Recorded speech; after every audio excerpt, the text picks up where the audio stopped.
So we're working on a 2014 Ford F-150, front turn signal, driver's side, and this applies to the passenger side as well.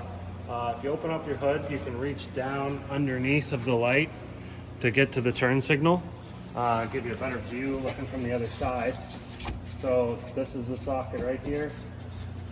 You'll turn that to the left and pull it out, and then you can't really see, well, you can see, but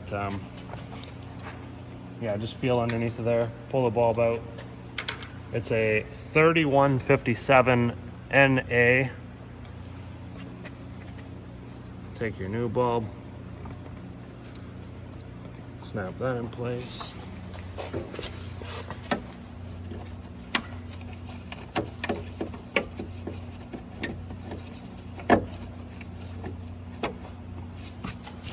Just like that.